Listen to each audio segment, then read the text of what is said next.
రీవర్బరేషన్కి ఎకోకి difference ఏంటంటే echo అనేది sound వెళ్ళి వచ్చి మనకి వినిపిస్తుంది.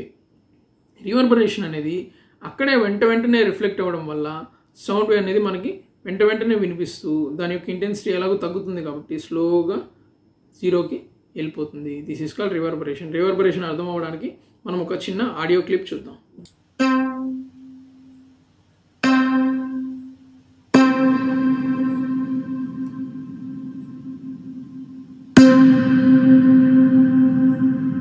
ఇక్కడ మనం అబ్జర్వ్ చేస్తే సౌండ్ వచ్చి స్లోగా అట్లా తగ్గుతూ వస్తుంది కదా. This is called reverberation. గిటార్లో వచ్చే సౌండ్ రివర్బరేషన్ అన్నమాట.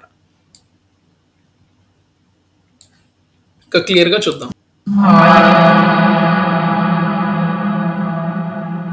అర్థమైందా? ఎక్కడైనా బావుల్లో మనం కానీ అరిచామంటే అక్కడక్కడే సౌండ్ అనేది రిఫ్లెక్ట్ అవ్వడం వల్ల ఈ రివర్బరేషన్ అనేది జరుగుతుంది.